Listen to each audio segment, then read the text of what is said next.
நற்கருணை மற்றும் பரிசுத்த ஆவியின் வணக்க மாதம் 6ஆம் நாள்.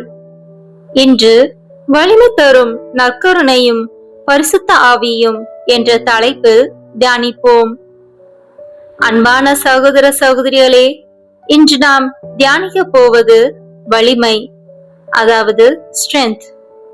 வாழ்க்கையில் சில நேரங்களில் நாம் பலவீனமாக உணர்கிறோம். சிரமங்கள் அதிகமாகும் போது, பிரச்சனைகள் தொடரும் போது, மனம் சோர்ந்து போகும்போது, இதை நான் தாங்க முடியாது என்று தோன்றும். அன்பர்களே, அந்த பலவீனத்தின் நடுவில் நற்கருணையில் இருக்கும் இயேசு சொல்கிறார், நான் உனக்கு வலிமை. பரிசுத்த ஆவி நமக்கு உள்ளிருந்து வலிமை கொடுக்கிறார்.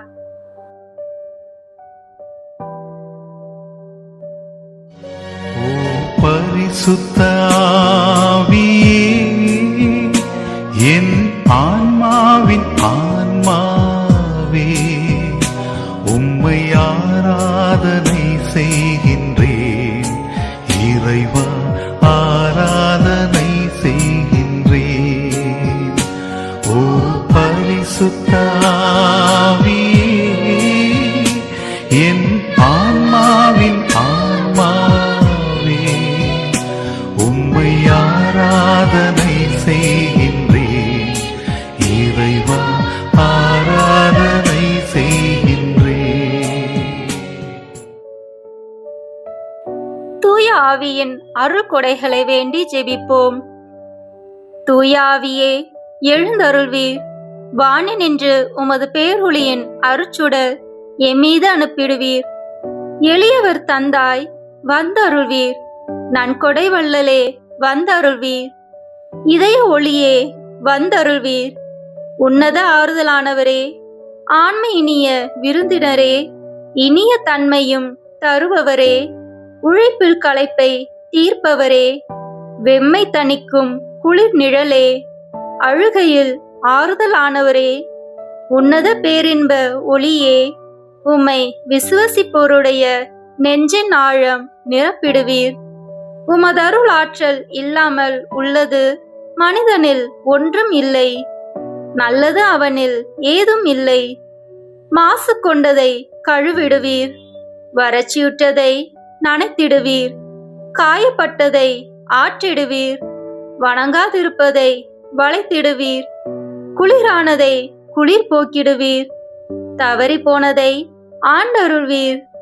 இறைவா, உம்மை விசுவசித்து உம்மை நம்பும் அடியாருக்கு கொடைகள் ஏழும் ஈந்திடுவீர்.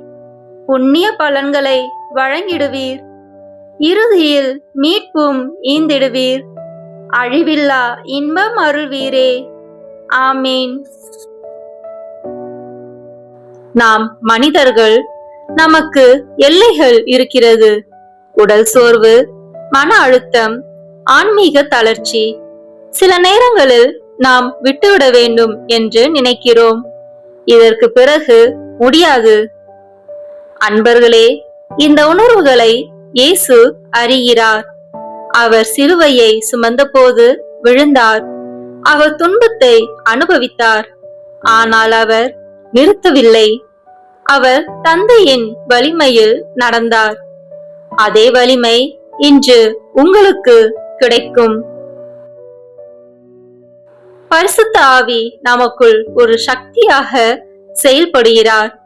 நாம் முடியாது என்று நினைக்கும் இடத்தில் அவர் இருக்கிறார். நாம் விழும்போது அவர் எழுப்புகிறார். நாம் சோர்ந்தால் அவர் புதுப்பிக்கிறார். நீங்கள் இப்போது சோர்ந்து போயிருக்கிறீர்களா? வாழ்க்கையை தாங்க முடியவில்லை என்று நினைக்கிறீர்களா? இன்று பரிசுத்த ஆவி சொல்கிறார், நான் உனக்கு வலிமை தருகிறேன். நீ ஒருபோதும் தனியாக இல்லை. நீங்கள் தொடர்ந்து செல்ல வலிமை பெறுவீர்கள். நீங்கள் வெற்றி காண வலிமை பெறுவீர்கள். இன்றைய நாளுக்கான ஜெபத்தில் நம்மை முழுமையாக ஒப்பு கொடுப்போம். வலிமையின் ஆண்டவரே, நற்கருணையில் வாழும் இயேசுவே, இன்று எங்கள் பலவீனத்துடன் உம்மிடம் வருகிறோம். ஆண்டவரே, நாங்கள் சோர்ந்து போயிருக்கிறோம். நாங்கள் தளர்ந்து போயிருக்கிறோம். எங்களுக்கு வலிமை இல்லை, எங்களுக்கு ஆற்றல் இல்லை. எங்கள் பலவீனத்தை உம்மிடம் ஒப்பு கொடுக்கிறோம். எங்களை எழுப்புங்கள், எங்களை பலப்படுத்துங்கள். பரிசுத்த ஆவியே, நீரே வலிமையின் ஆவி. எங்கள் உள்ளத்தில் இறங்கி வாருங்கள், எங்களுக்கு புதிய சக்தியை தாரும். நாங்கள் விட்டுவிடாமல் நிலைத்திருக்க உதவி செய்யும். ஆண்டவரே, நாங்கள் சோதனைகளில் விழாமல் வலிமையாக நிற்க உதவி செய்யும்.